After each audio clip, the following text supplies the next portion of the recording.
সাংবাদিক ইলিয়াস ভাইয়ের একটা আলাদা নাম আছে, পাগলা। মানে কাউরে গনার টাইম নেই, এমন একটা স্ট্যাটাসে কিন্তু তিনি সবসময় থাকেন। সমন্বয়ক দিনিয়া সাংবাদিক ইলিয়াস কিন্তু একের পর এক ফোকাস করছেন, অনেক কিছু প্রকাশ করছেন। তবে আমি সাংবাদিক ইলিয়াস ভাইকে একটা কথা বলতে চাই যে আপনি যে ছবিটা দিচ্ছেন সাইফুল ইসলামের, এটা সম্ভবত 13 ফেব্রুয়ারি 2020-এর একটা ছবি। ছাত্রলীগের সভাপতি, বাংলাদেশ ছাত্রলীগের সভাপতি আল নাহিয়ান খান জয়ের সাথে এই সাইফুল একজন বড় ধরনের সমন্বয়ক এখন। তো তিনি বলছেন যে এই সমন্বয়ক থেকে সাবধান। আসলে ইলিয়াস ভাই এরকম ছবি খুঁজলে সার্জিস, হাসনাত, নাহিদ, আসিফ এদেরও কিন্তু ছবি আছে। তো এখন আপনি এদের উপর বিশ্বাস রাখতে পারতেছেন, বাট সাইফুলদের উপর বিশ্বাস রাখতে পারতেছেন না। সমস্যাটা কি আমাদের একটু ক্লিয়ার করে বলেন, আমরাও বুঝি। তবে শুধুমাত্র সাইফুল না, আরেক সমন্বয়ক খুবই আলোচিত। একবার তো হান্নান মাসুদরে ফোকাস করছে যে কিভাবে আওয়ামী লীগের অনেক বড় বড় পরিবারের বেঙ্গল গ্রুপের জামাইকে কিভাবে সেভ করছে। হান্নান মাসুদরে কিন্তু বলছে মাসুদ তুমি ভালো হয়ে যাও। আচ্ছা, আজকে আরেকজন সমন্বয়ককে তিনি বলছেন যে মাহিন সাম্প্রতিক সময়ে সাংবাদিক ইলিয়াস বিডিআর হত্যাকাণ্ডের যেই ধারাবাহিক ফিচার করছেন, সেখানে আমরা হঠাৎ করেই একজন সমন্বয়ককে সম্পৃক্ত হইতে দেখছি। দিনরাত তার ব্যক্তি জীবনের আর কোনো কাজ নাই, বিডিআরদের ইস্যুতে সে টোটাল 18 মতো লাইগা পড়া উঠছে।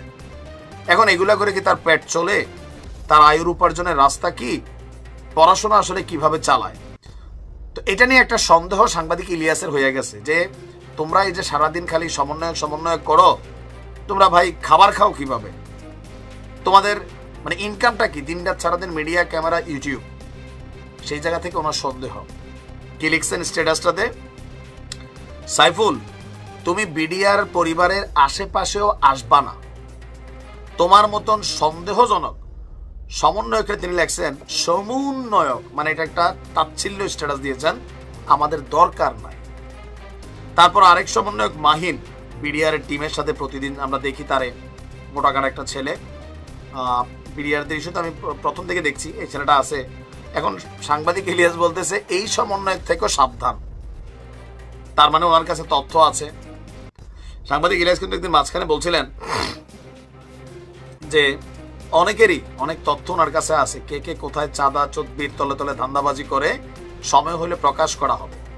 এখন হঠাৎ করে আমরা দেখছি একের পর এক সমন্বয়কদের ফোকাস করছেন যারা প্রধান লাইমলাইনে আছেন। তো বলছেন যে এই সাইফুল বা মাহিন এদের কাউকে বিশ্বাস করার দরকার নাই। বিডিআর এর আন্দোলনের নেতৃত্ব দিবে বিডিআর, অন্য কেউ আসলে পাশে থাকবে, সামনে না। মানে তার বক্তব্য, যদি সাপোর্ট করতে চান পিছনে দাঁড়ান, মূল চেয়ারে বসে বক্তব্য না। তো বিডিআর ইস্যুটা টোটালি বক্তব্যতে মাহিন আবার সাইফুল এরা নতুন করে এখানে কানেক্ট হয়েছে, ইভেন ফোকাসটা নিয়ে নিছে। করা বক্তব্য, খুনি হাসিনা এগুলো বললে মানুষের কাছে এটা ভাল লাগে, তো সেখান থেকে ফোকাস হয়ে গেছে।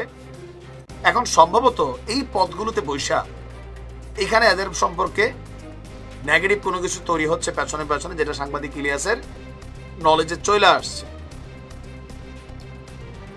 এখন এই সমন্বয়কদের পিছনের যারা মাস্টার মাইন্ড, বস, যারা তাদের স্রষ্টা, ইলিয়াস, পিনাকি, কানাক সারোয়ার, ছাত্রদল, ছাত্র শিবির, আস্তে আস্তে সবাই কিন্তু এদের সম্পর্কে নেগেটিভ একটা প্রচারণা শুরু করে দিছে।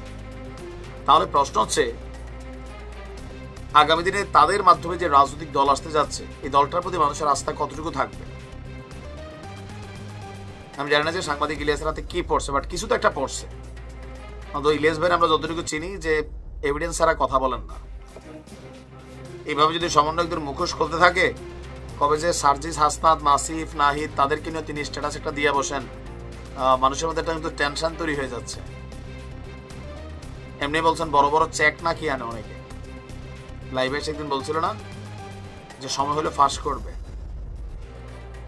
কি ঘটছে বাংলাদেশে জানি না ভাই, ভালো থাকেন।